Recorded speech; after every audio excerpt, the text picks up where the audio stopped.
Doctor Yunus আইছে সমস্যা ন ব্যাকের আবদার সারা বিশ্বের মধ্যে ধন্য লোকের মধ্যে সম্মানিত লোকের মধ্যে ডক্টর ইউনূস একজন উনি, তাহলে উনাকে আপনি একটু সুযোগ দেন। আমি মনে করি যে যারা উনার পিছনে বাজছে তারা হইলে সবাই মূর্খ, উনাকে একটু সুযোগ দেন। ওই হিন্দি ভাই আমলিগের ভাই চোখ গেছে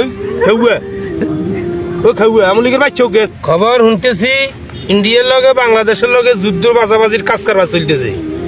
এখন আমরা যে বিদেশে বসি এই যে এত কষ্ট করে টাকা পয়সা রুজি করে দিতেছি, এইসব টাকা দিই কই যে আমি কইতে পারি না। শুধু একবার দেখছেন হাসিনার আমলে রেমিডেন্স বদ্ধ করে দিয়েছে, হাসিনার পায়খানা টাইট হয়ে গেছে, লাস্টে যদি এক্সাইট হয়েছে।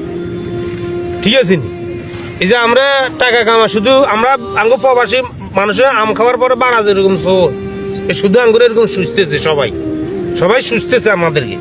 ঠিক আছে নি।